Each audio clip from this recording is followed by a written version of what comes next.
Quick news AP news కి స్వాగతం. ఇప్పుడు ఇక్కడ మాడుగుల ప్రజలు ఎవరిని పార్సల్ చేశారు? నేనేమో దేవరాపల్లిలో ఉన్నా, ఆయన ఎక్కడ ఉన్నాడు? మరి ఎవరు పార్సల్ చేశారు? ఇక్కడ ఉండే ప్రజలు ఆయన్ని పార్లమెంట్ మెంబర్ గా పోటీ చేసిన ఆయన్ని, ఆయన బిడ్డని, వాళ్ళిద్దరిని పార్సల్ చేసి పంపించారు లేదా?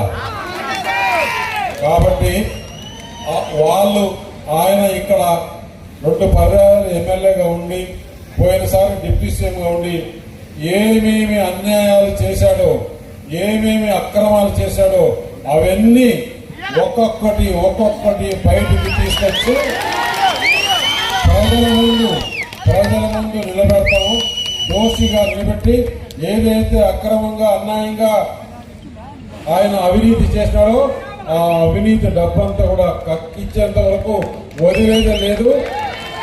అలాగే ఇక్కడ ఉండే కార్యకర్తలను, నాయకులను ఏ విధంగా ఇబ్బంది పెట్టినాడో దానికి వడ్డీతో సహా తీర్చుకుంటామని చెప్పేసి తెలియజేస్తున్నాం.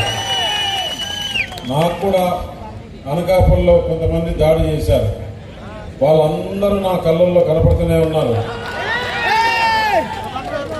అవన్నీ వీడియోలో రికార్డ్ అయ్యిండాయి.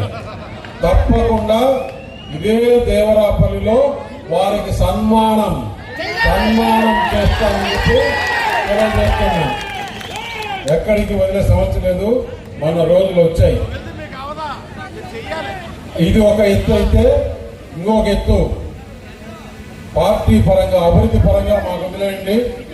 ఇక్కడ ఎవరైతే కార్యకర్తలు, నాయకులు కష్టపడినారో, ఎందుకంటే ఎమ్మెల్యేగా, మాజీ ఎమ్మెల్యేగా ఉన్నాడు, ఆయన కష్టపడ్డాడు. కుమార్ గారు ఉన్నారు, ప్రసాద్ ఇక్కడ లేడు కానీ అమెరికాలో ఉన్నాడు. ఆయన, మిగతా నాయకులు, వేదిక పైన ఉండే వాళ్ళు చాలా మంది ఎంపీటీసీలు, జెడ్పీటీసీలు, సర్పంచులు, తెలుగుదేశం, జనసేన, భారతీయ పార్టీ నాయకులు కూడా ఎలక్షన్లు కానీ అంతకుముందు కానీ కష్టపడ్డారు. వాళ్ళందరినీ కూడా మాకు తెలుసు ఎవరెవరు ఏ విధంగా చేశారని. వారికి కూడా ఒక విధంగా గౌరవం, అలాగే ఆర్థికంగా ఏ విధంగా వారిని ఆదుకోవాలని ఈ 2 కూడా మేము తప్పకుండా పార్టీ దృష్టికి తీసుకెళ్లి వారికి ఏ విధంగా సమితి స్థానం కల్పించాలో అవి కూడా మేము బాధ్యత తీసుకుంటామని చెప్పేసి తెలియజేస్తూ, రాబోయే రోజుల్లో ఇంకా కూడా స్థానిక సంస్థలు వస్తాయి, జెడ్పీటీసీ ఎలక్షన్లు వస్తాయి, ఇవన్నీ వస్తాయి. అలాగే పదవులు కూడా మార్కెట్ కమిటీలు ఉన్నాయి, కార్పొరేషన్లు ఉన్నాయి, దేవాలయ కమిటీలు ఉన్నాయి. ఎవరికి ఏ సమితి స్థానం కల్పించాలో తప్పకుండా చేస్తాం.